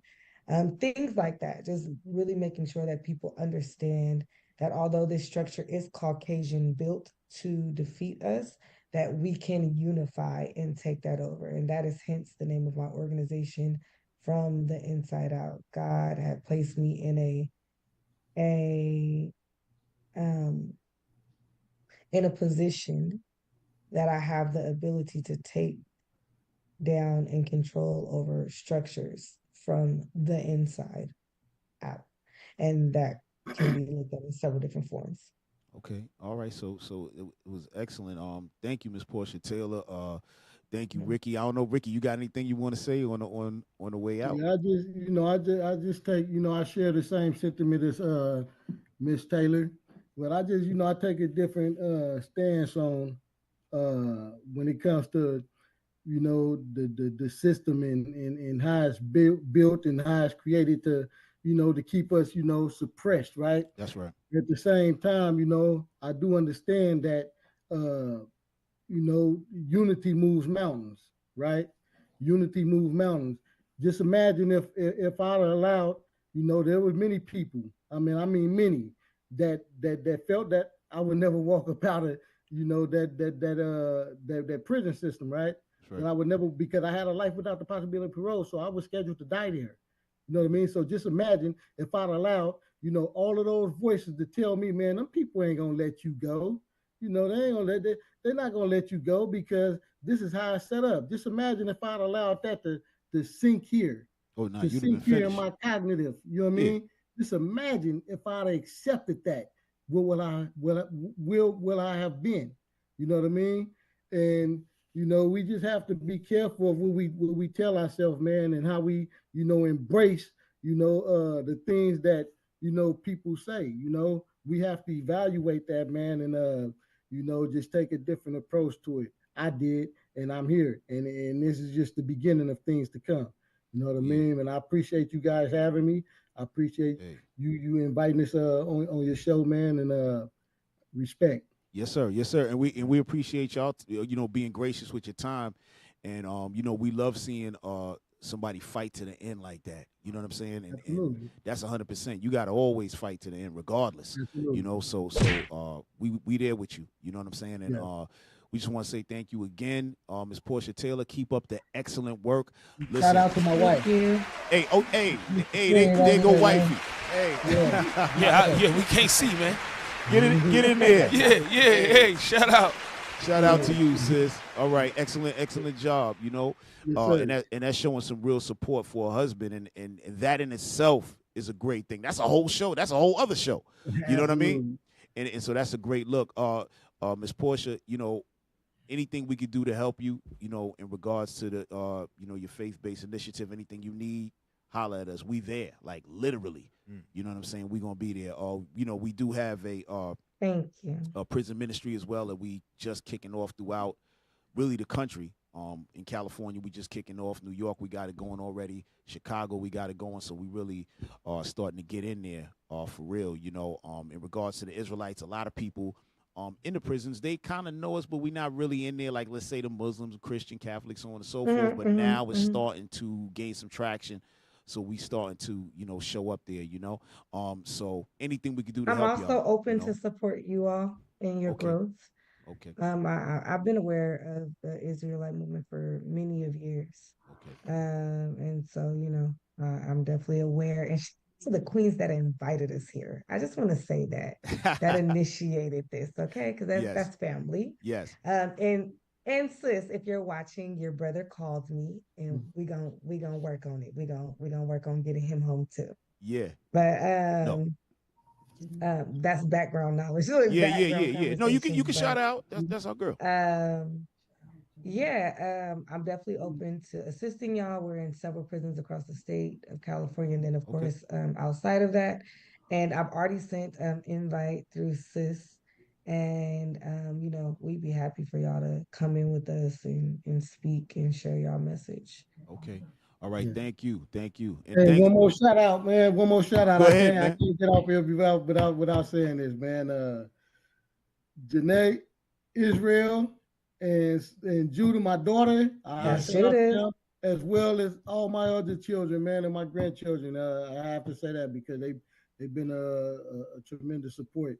Yes, in this, man, I just wanted to say that. Yeah. Sister Judah, she the one that brought all this to our attention. You know what I mean? Yeah. And I remember that day she called, and I was like, "You this your step pop? What? It's your pops?" She's like, "Yeah." I was like, "Oh, okay. We on it." You know what I mean? And Yeah, this was a for sure. great thing. Yeah, absolutely. Yeah. So shout out to her. You know, we're gonna see her soon, and you know, we're gonna big her up, get her a little something. She gonna come in here All the smiling. All the time, man. All the time. All right. All the So time. hey, y'all enjoy the rest of y'all evening, and you know, the Most High Christ bless y'all. All right, keep y'all safe, and we're gonna be in contact. All right. Yes, Thank sir. y'all. Thank y'all for coming on, man. Thank y'all for being a part of our show tonight. This is the Nehemiah Squad, all right? All right, y'all. All right. Oh man, yeah, that was that's incredible stuff right there. You know, Yeah. we don't, you know, you're not gonna have many opportunities to speak with people like this. You know, individuals, and we all know people been incarcerated. That's like our life, unfortunately, right? But the fact that the brother went through it, bro, did you see the time, bro? 31 years, bro. Yo, that's heavy stuff, man. They got to kick that bread out, man. Yeah, They got That's to take a care lot of that of man, years. bro. yeah. It's almost nothing. You can't repay that. No. You can't repay that all No. that time and years, and you know that's tough. No, That's you tough. can't repay that. But they gonna have to start somewhere. Yeah. They for got to sure. give them something. For sure. Yeah, let them hold something, man. Let them get a little mansion or something, little drive around, nice little car or something, bro. Yeah. Yo, come on, Right. y'all got to talk. Y'all got to pay. You know. All praise to the Lord. I'm glad they came on. Give me Nehemiah chapter 9 and verse 36. Hold on, let me take a look real quick. Yeah. Pull out. Start in verse 36. Nehemiah chapter 9, verse 36. Behold, we are servants this day, and for the land that thou gavest unto our fathers to eat the fruit thereof, and the good thereof. Behold, we are servants in it. Right, because even here in America, remember, this land was given to our forefathers. All right, y'all might be looking at it like, oh, we came over here in slavery. Yeah, we did come over in slavery, but the land of Israel and the land of the Americas was given to our people. That's in the book of Ezekiel. All right, That's these two right. countries. All right, that's what we supposed. This was given to us. But now, guess what? Like it says here, we are servants this day in the land. Go ahead, read on. And it yieldeth much increase unto the kings whom thou set over us because of our sins. Right, and it yields a lot of increase. Right, this is the richest country in the world, and it gives a lot of increase to what? The kings that the Lord put over us. Yeah, all these presidents and all these political figures, they were put over us. When you read in the book of Daniel chapter 4 and verse 17, right, the Lord picks out the basis of men, the worst of all men, to become the leaders of what? The whole world, all these different presidents and all that. So that's what this is talking about. Read on. Also, And I'm sorry, because of our sins. This is why this happening. Read on. also, they have dominion over our bodies. You see that? That's the key. They have dominion over our bodies. That's how come when we in the jails, in the prison system, what? They're using us, right? Basically paying us nothing to build up all of these little, like I brought out before, the furniture, the this, the that. This is what the 13th Amendment is dealing with. You understand? In order to what? Keep that slave labor going. And people might say, well, it's white people in there, it's this and that in there. But when you look at the overall percentage of our people, I'm talking about Northern and Southern Kingdom, right? Blacks and Latinos, how much of the jail, the prison population do we make up? It gotta be close to 80-something%. About 80, yeah. That's right. That's outrageous. You understand? You got some countries where America has the most prisons in the world. Damn. You understand Especially what I'm up saying? and down California. Yeah. So that's why they don't want to let go of that 13th Amendment. You understand what I'm saying? Just finish it off, bro. Also, they have dominion over our bodies Mhm. and over our cattle at their pleasure, and we are in great distress. It says they have dominion over our bodies at their pleasure. You got to understand that. This is of the Lord, what we're going through. That's why we got to come back and do what? Keep the laws of God and the faith of Christ. Right. Our only out now is getting to the kingdom. That's what this is. Because we heading That's right right. towards the Third World War. Once that kicks off, then you see Christ, then you see what? You know what I'm saying? It's a good way to go, y'all, but it ain't going to be us taking over and becoming part of this society. It's just not going to work. You know what I'm saying? But when we work as a unit and teach our children, keep the commandments, we're going to stay away from them prisons. You know what I'm saying? So go ahead. Yeah, that's the point, man. Staying away from them prisons. Go back to Zephaniah chapter 2 and verse 1 for me. Because her question was, well, how we gonna get there? This is how we gonna get there. Come on. Zephaniah chapter 2, verse 1. Gather yourselves together. Yea, gather together, O nation not desired. So our goal is to gather our people together, right? But not as Bloods and Crips, not as blacks and Hispanics, not as the LGBT LMNOP community. We're not gathering like that. Why? Because all that's gonna turn into is chaos. What we have now, it's gonna get worse, right? But we bringing our people together as the Israelites, the people of the book, God's chosen, the people that He always gonna have mercy on as long as we doing right, right? Give me Philippians chapter 2 and verse 2. How we coming together? How are we coming together? Explanation, please. Read that, man. Philippians chapter 2, verse 2. Come on. Fulfill ye my joy, that ye may be like-minded, having the same love, being of one accord, of one mind. That's how we gonna come together, all as the Israelites, all thinking the same thing, all keeping the same commandments, dishing out the same judgment, and keeping that sin out of our communities. That's the only way we gonna get it. That's the only way we gonna win. Go ahead, read the verse 3. Let nothing be done through strife or vainglory. We're not doing this just for individual accolades. We're doing this for the people. Come on.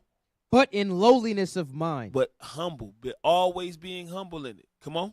Let each esteem other better than themselves. That's how we get in there, by lifting up the children, and lifting up generation after generation, not thinking about our individual selves or our individual families, but thinking about everybody around us. Right. That's how we gather. We're not doing that, man. Right. We're not doing all of the other stuff. I forgot. Doing that, man. I lost my train of thought there. I lost it. We're not doing that, man. And sometimes when you're trying to get people to think on a certain wavelength, right? We're not telling people don't go to college. We know even the school system is against us. Yeah. But we're not telling you don't go to college and don't become a doctor, because no, we're not saying that. We're saying do that. Right. But on the other hand, don't forget the big picture. Hebrews 11 and 14. It's the big, big picture, right? Right. Because guess what? You got to go to school to become a doctor. Our nation need doctors. That way we don't got to go today doctors and hospitals. Our nation need lawyers. That way we can have good defenders. You know what I'm saying? Our nation need everything. So we're not saying don't right achieve those things. Right. I think and before you read that, I think that's what I think something was misconstrued in there. I think they were thinking that we were saying like don't go through, that those certain, like he was talking about, fighting to get out of prison. No, we saying use the law the way you had. Absolutely, you got to use the law the way, you know what I mean? Because this is what we have. Right. But we're not going to hang our hat on the political side of things, But go ahead. Yeah. Read that real quick. Hebrews chapter 11, verse 14. Mm-hmm. For they that say such things declare plainly that they seek a country. Right. So seeking a country, it take government. You know what I'm saying? How do we rule it? And we have a whole set of laws. We got a law so good that every nation use our laws to run their kingdom. Right. You know what I'm saying? All we got to do is apply what God gave us. Thou shalt not kill. That's simple. Right. You know what I'm saying? Matthew 18, you got a problem with your brother, you go holler at him one-on-one and gain your brother. That's simple. That stuff's simple. But right now we are, when we thinking of ourselves, which we're taught to do, we're taught to be individuals. We're not seeking no rulership. We're not seeking no country. We just want to do well here, which is fine. You know what I'm saying? The Bible in Jeremiah 29 tell us to do well here. Right. It say get you houses. Yeah. You know what I'm saying? Get married here. Seek the peace of the city. Yep. But on the flip side, you got to think of your nation. You know what I'm saying? What country we going to run? Because God getting a country ready. And it say our country going to break in pieces every nation, not rule alongside of it or anything. God got it ordained for us to break in pieces everybody that touched us. Yeah. You know what I'm saying? That's just is what it is. And that's a whole other thing right there. And right when you say that, hold on, bro. I know you got something. But let me get 2nd Ezra 11 in chapter 40, because that go right into what I would just want to bring out, because the nations that's over us now, is wicked as all outdoors. For You know what I'm sure. saying? Like there is no justice with this man. No. You understand what I'm saying? The little justices we get, that's the mercies of the Lord. That's the sure mercies of the Lord, like the scriptures will say. Hey, let me get 2nd Ezra 11, start at verse 40. 2nd Ezra chapter 11 and verse 40. And the fourth came and overcame all the beasts that were passed. Right. So this is talking about the nation of Edom. All right. So we just we just Edom. This is them. Read. And had power over the world with great fearfulness. And had power over the world with great fearfulness. And that's what the hell is going on now. Read. And over the whole compass of the earth with much wicked oppression. Right. With much wicked oppression over the whole earth. Read. And so long time dwelt he upon the earth with deceit. With deceit. Right. With much deceit. Oh, you're not the Jews. We are the Jews. Right. We are the this. We are the that. With much deceit. All kind of garbage. That's why you got these laws set up for deceit. But read on. For the earth hast thou not judged with truth. Period. They have not judged the earth with truth. That's why a brother can go to jail for 31 years for something he didn't do, and they knew that he did it. That he didn't do it. Yes. You understand what I'm saying? This is outrageous. The other brother with no the brother Edric Brown, right, who was writing all the programs for right, for Sister Porsche. The man didn't have any violent conviction. He busted a gun. Okay, cool. You know you're gonna get in trouble for that, right? But he didn't have any. No one was hurt. And he's in jail with a 39-year sentence, right? So we know some stuff is out of order, right? We don't. No way, boy. Verse 42. For thou hast afflicted the meek, thou hast hurt the peaceable, thou hast loved liars. Thou hast loved liars like them damn the Richmond Cowboys. They love some liars. Go ahead. And destroyed the dwellings of them that brought forth fruit, and had cast down the walls of such as did thee no harm. Right. Read on. Therefore is thy wrongful dealing come upon the highest. Come and unto the highest. Come up unto the highest. Come up unto the highest. Right. And thy pride unto the mighty. Right. So the Lord is now what? The Lord is now getting a whiff of all of this and like, I'm going to get ready to deal with y'all. Read that next verse. Let me give it up. Verse 44. The highest also hath looked upon the proud times. Them proud times of Esau. Go ahead. And behold, they are ended. They're going to be ended. That's when we're going to get into that Hebrews 11 and 14 when we seek that country. Yeah. We're seeking a country now by keeping the commandments of God, right? And then once this happens, finish that up. And his abominations are fulfilled. Right. And when you read, man, damn, we got to read 45. Read 45, bro. And therefore appear no more, thou eagle. Therefore appear no more Edom, no more America. That's what that eagle is talking about. Read on. Nor thy horrible wings. No, it's going to be no left wing, right wing, Democrat, Republican. All that's dead. Read. Nor thy wicked feathers. Nor thy malicious heads. Those malicious heads talking about what? When you read in Revelation, right? Talking about what? NATO and all that, right? Go ahead. Nor thy hurtful claws. Nor all thy vain body. Go ahead. Damn. That all the earth may be refreshed and may return. All the earth is going to be refreshed. The trees going to be happy. The water going to be happy. Right? All the animals are going to like, damn, we was trying to figure out when y'all was coming back. That's right. Every time y'all came to the zoo, we was like.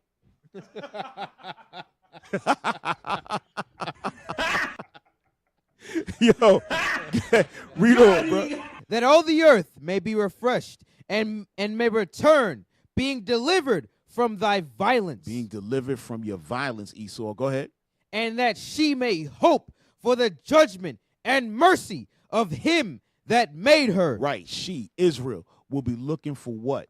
The judgment and mercy of him that made her. So that's what we're looking for. That's when we seeking that country in Hebrews 11 that's being talked about. But I know we got to go soon. You got something you got one? Nah, I ain't gonna even do it. All right. I ain't gonna do it. I ain't gonna do it. I ain't gonna even do it. Man. I ain't gonna He be did- able he to did do it. Good.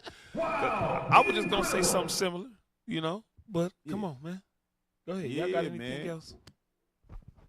All praises. Don't all do praises. that, Judah. You got something. I don't got nothing, man. I thought you was gonna do the thing. Oh, yeah, that's happening. Oh, okay. Oh yeah, hey, hold on. Oh yeah, which one we do? I got to talk about the next guest, right? All right, so hold on. So next week, next Monday, 8:30. Make sure y'all here. We got we doing the show on the black farmers. All right, y'all remember a couple of years ago they was going through hell in Colorado, right? They were being attacked by the Edomites. You know what I'm saying? All the white people out there was giving them hell. They could barely, hold down their farm. They was getting the cattle killed. All that craziness was going on. They got quiet. We didn't know what happened since then. So we getting them on the show, and they're gonna, hold us down and let us know what the hell is going on. And we're gonna have a nice little discussion. Next week. All right. So all praise to the Lord for that. But right now we need for you to donate to the Booster Club. All right, just hit that, you know what I'm saying, QR code, and give what you can give, you know what I'm saying, and help us in our quest, our Isaiah 11:11 project, getting all over the world and teaching the 12 tribes and bringing them back so we can gather ourselves together like we just brought out earlier, you know? So go ahead, bro. You already know what time it is, man.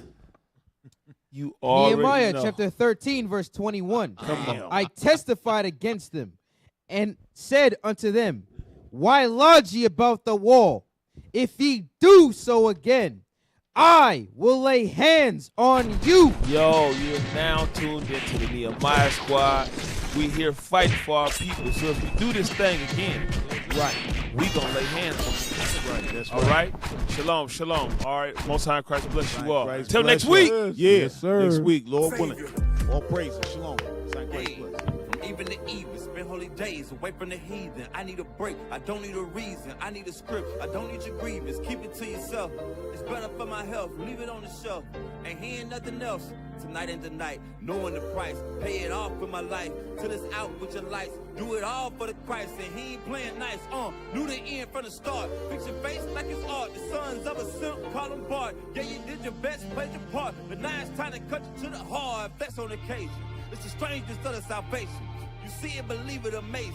Them terrorists coming invasion since the creation. War, mine, Lord, bless the general. Greatest nation, eat them unequivocal. Bombs dropping, buddy, cause it's biblical. Start shit, now it's time to finish. Whoa. Said he won't vote, we looking for smoke. So, we give them some more. We want the world, we breaking them down. Taking the kingdom, can't wait for the crown. We want the world, we breaking them down. Taking the kingdom, can't wait for the crown. It's the end of the world.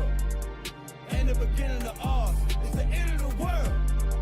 Ain't the beginning of ours. It's the end of the world. Ain't the beginning of ours. We want the world. We breaking them down. Taking the kingdom. Can't wait for the crown. It's the end of the world. I can't wait for our kingdom to start and for there to be finished. Get rid of all of their idols and lying religions. Look for the crown like an Edris. Hey, this that crown talk. Wisdom of Solomon 5 talk. This that second Edris 6 and 9. We want eyes talk. It's your time to end. And my time again. It's our time to win. Away with the sin. You know what it is. Rejoice with my kin. See that is why we repented. Golden streets, I can see myself in it. The city is bright. The kingdom of light. A wonderful sight past the angels, the inner light.